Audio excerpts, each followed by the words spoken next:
do Josias Sakamoto, as informações que a gente tem até agora, esse áudio aí da torre de controle, tem a fala do próprio presidente dos Estados Unidos, já dá para entender que realmente foi uma falha humana isso? Esse acidente poderia ter sido evitado, como disse Donald Trump? Bom, o Donald Trump não é a pessoa mais qualificada, tecnicamente falando, para falar sobre esse acidente nesse momento. Tá? Então, é um viés político e não técnico. Em termos de viés político, desculpa, viés técnico, nós podemos perceber que também essa conversação do último instantes que antecederam o acidente é insuficiente para analisar o acidente.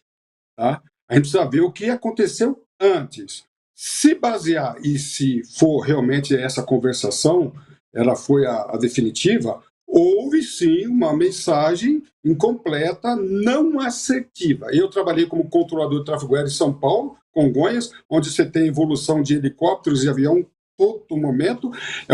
Nós entendemos que é uma cirurgia no cérebro, trabalhar um local como esse. As informações precisam ser precisas.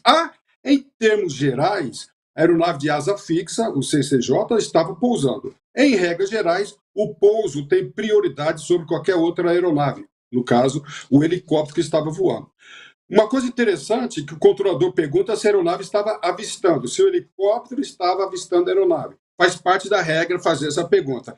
Ele falou, estou e solicito separação visual, visual separation. Quando o piloto fala isso, segundo as regras internacionais e brasileiras, cabe, a partir desse momento, a separação do piloto do helicóptero em relação à asa fixa. Então, o helicóptero deveria proceder manobras para evitar, uma vez que ele falou para o controlador de tráfego aéreo que estava avistando a aeronave e que iria realizar o procedimento de separação. Nesse momento, a responsabilidade por separar-se da outra nave cabe exclusivamente ao piloto de helicóptero, com uma ressalva. Nós vimos ali que havia outras aeronaves evoluindo. Repito, eu preciso pegar outras informações, mas essa conversa do controlador precisaria ser mais precisa. Você está avistando o CCJ na final para pouso da pista tal. Esta informação, a menos que tenha tido uma outra informação anterior, esta informação é imprecisa para que o piloto pudesse se conscientizar dos tráfegos e de qual ele deveria separar. Então, nós temos aí, claro, uma falha humana inquestionável, mas o piloto de helicóptero assumiu a responsabilidade por separar-se da outra aeronave. A questão é se ele sabia qual aeronave que ele estava se referindo. Aí quando o senhor fala, né, uma falha humana inquestionável, frase forte aí que o senhor acabou de nos dar, aí a gente pensa sobre esse treinamento, porque era um helicóptero que estava em treinamento, né, professor Calazans? Como é que fica esse treinamento ali próximo a um aeroporto como esse? É isso? Como é que funciona esse tipo de treinamento? Ele acontece realmente próximo ao aeroporto, próximo a aeronaves comerciais? A gente está falando de uma aeronave da American Airlines? Tudo indica que a aeronave estava em treinamento, mas não no aeroporto. Então é muito possível que você esteja a aeronave em treinamento, mas naquele momento ele não estava em treinamento naquele local. Ia fazer um voo e no treinamento precisaria cruzar o aeroporto. Na minha opinião, ele não estava em treinamento no aeroporto. Ele estava numa operação de treinamento de um local para outro e na sua trajetória incluía cruzar o aeroporto. Com certeza não estava com treinamento no aeroporto. Professor, Vai lá. quando o controlador pergunta ao piloto do helicóptero se ele está avistando uma aeronave, fica a impressão de que a coisa já tinha desandado, né? Que o piloto de helicóptero não deveria estar avistando aquela aeronave, né? Porque o risco de colisão era já premente, né? O que eu queria saber do senhor no controle de tráfego aéreo, qual é o controle efetivo que o controlador tem sobre o percurso das duas aeronaves? No caso como esse, ele tinha como antever, bem antes da colisão, que essas duas aeronaves poderiam se encontrar e ele teria elementos para evitar essa colisão? Com certeza ele tinha todos os elementos e esta pergunta não se baseia em certeza. Essa pergunta faz parte de um procedimento técnico quando a aeronave vai cruzar o aeroporto e tem ali o tráfego essencial, que esse tráfego, o avião de asa fixa, a aeronave de asa fixa, estava pousando. Então, nesse momento, a trajetória do helicóptero ia conflitar com a do avião em pouso. Tá? Então, e o que acontece? Nesse caso, o helicóptero precisaria cruzar o aeroporto e ter a autorização do controle de tráfego aéreo. É um procedimento regulamentar que, nesses momentos, o controlador tem que ter a real certeza de que o helicóptero esteja vendo o avião em pouso. Para se certificar, é feita essa pergunta. Então, essa pergunta não é uma pergunta que causa dúvida em relação ao controle. Olha, você vai cruzar o aeroporto, contudo, tem uma aeronave pousando. Você está vendo essa aeronave? Quando o piloto do helicóptero reporta que está vendo, aí, na sequência, vem as instruções do controlador de tráfego aéreo. E, nesse caso, o controlador de tráfego aéreo dá uma instrução para ele passar atrás da aeronave, ou seja, depois que a aeronave cruzar a proa dele, e ele fala, ok, eu vou realizar esse procedimento visualmente, ou seja, eu estou vendo a aeronave e vou passar por trás dela, fazendo a minha separação visual. Quando ele fala separação visual, em termos de regulamento, cabe ao piloto prover a separação. O controlador, nesse caso, apenas informa a posição da aeronave, a trajetória da aeronave, o deslocamento da aeronave, e cabe ao piloto fazer a separação. Então, essa pergunta ela é regulamentar, não é indecisão. Contudo, eu repito, eu não vi o que foi falado antes. As informações do controlador de tráfego aéreo em relação à aeronave que está pousando, ela é fraca. Então, você avista o CCJ que está pousando? O que é CCJ? É o tipo de aeronave. No escuro você não vê o tipo de aeronave, você vê luzinha. Então, eu espero que o controlador de tráfego aéreo tenha dado informações mais precisas. O senhor está avistando uma aeronave pousando na pista, tal, na final para pouso? E essa precisão é que eu não vi do controlador de tráfego aéreo, e aí pode ser que o piloto de helicóptero tenha confundido essa aeronave com uma outra, e aí a imprecisão do controlador de tráfego aéreo pode ter contribuído também para esse acidente. Daniel, bom dia.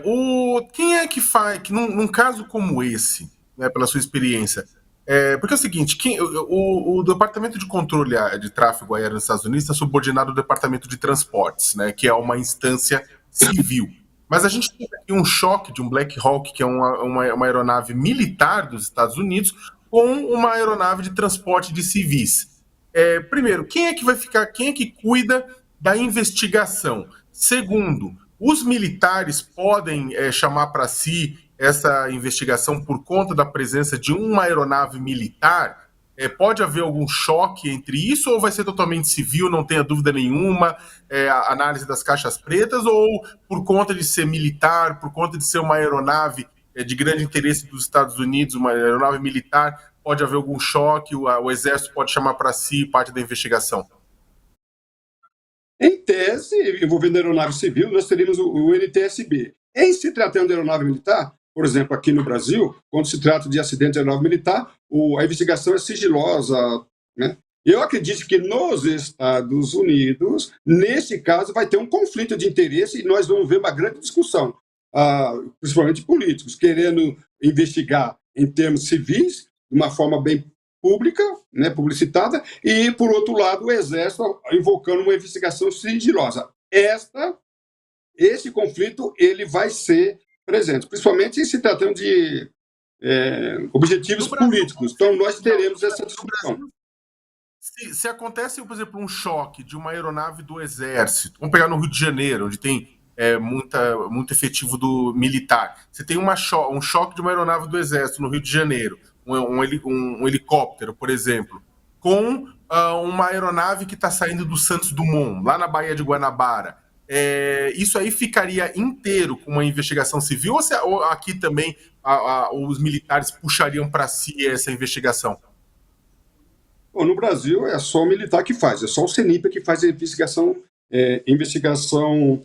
técnica. Então, Já está resolvido isso. Nenhum outro órgão no Brasil faz investigação. A questão é saber se ela seria uma investigação aberta ou fechada. Por se tratar de um avião militar, eles iam invocar a segurança nacional, segredo militar, e ia fazer uma investigação fechada. É assim que eu entendo. Mas no Brasil, é o CENIPA, feita pela Força Aérea Brasileira. Seria militar. A questão é saber se ia ser aberta ou sigilosa. Essa é a questão. E eu repito, em se tratando de militares, iria invocar segurança nacional e assim por diante. Tem uma discussão que está todo mundo trazendo, inclusive na imprensa americana neste momento, né? Os especialistas estão analisando esse acidente que está chamando a atenção de como que isso pode ter acontecido. E aí eu acho que é muito interessante até trazer para a nossa audiência aqui no Brasil a diferença que existe nesse controle aéreo lá dos Estados Unidos com o Brasil. Lá há frequências diferentes, né? De comando, inclusive. A capital americana ela é conhecida justamente por ter um sistema de espaço aéreo que é considerado até sofisticado, não sei, o senhor pode me corrigir caso eu esteja falando besteira aqui, mas há duas frequências de rádio para comunicação, uma para helicópteros e outra para as demais aeronaves.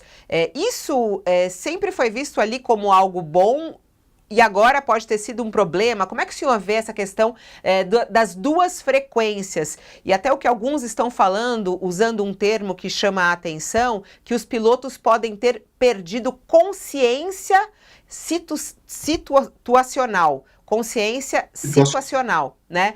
Diante dessas duas frequências. Queria que o senhor explicasse para a gente essa sofisticação que existe lá, se é realmente uma sofisticação ou se isso foi um problema.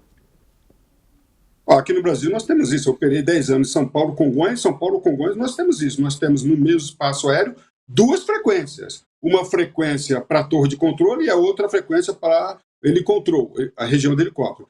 No entanto, precisamos corrigir. No momento que a aeronave está cruzando o aeroporto aí, ela está na mesma frequência. Então, Congonhas, você tem ali a área adjacente de Congonhas, nós temos frequências diferentes, frequência para helicóptero e frequência para avião. Mas no momento em que o helicóptero vai cruzar ou interferir com uma aeronave de asa fixa, eles estão na mesma frequência. Então, nesse caso, aí no aeroporto dos Estados Unidos, as duas aeronaves estavam na mesma frequência. Então, esse problema, isto não foi o problema. Tá? Consciência situacional é quando o piloto não tem consciência da situação pelo qual ele está passando. E eu acredito que isso tenha acontecido. Então, quando foi informado para separar da aeronave que estava pousando, é possível que ele tenha se confundido com uma outra aeronave. Então, ao invés dele se referir à aeronave que estava pousando, nós vimos que tinha outras aeronaves evoluindo, pode ser que ele tenha perdido a consciência situacional. Ou seja, ele não estava consciente e ciente da situação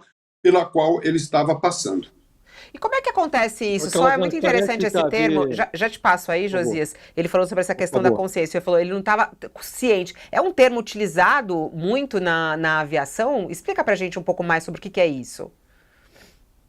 A consciência situacional cabe quando o piloto ele está sabendo tudo o que está acontecendo ao seu redor. Então, eu estou voando aqui, né, numa determinada região, então eu estou vendo um avião pousando, eu estou vendo o outro decolando, ou seja, ele está ciente, consciente de tudo o que está acontecendo. Como ele bateu no avião, alguma coisa estranha aconteceu. Então, a pergunta é, ele estava ciente da aeronave que está pousando, do seu tamanho, do seu deslocamento? Então, tudo indica que, embora ele falou para o piloto que estava ciente, quando ele fala para o piloto, eu estou vendo a aeronave. A pergunta que eu faço, a aeronave que ele estava vendo, era realmente aquele aeronave que estava pousando? Ele estava ciente? Eu tenho para mim que ele não estava ciente daquela aeronave. Então, em relação ao conhecimento daquela aeronave, ele perdeu a consciência. Então, ele estava voando, mas não estava ciente de tudo que estava acontecendo ali naquele momento. Em relação àquela aeronave, né, ele não viu a aeronave, bateu.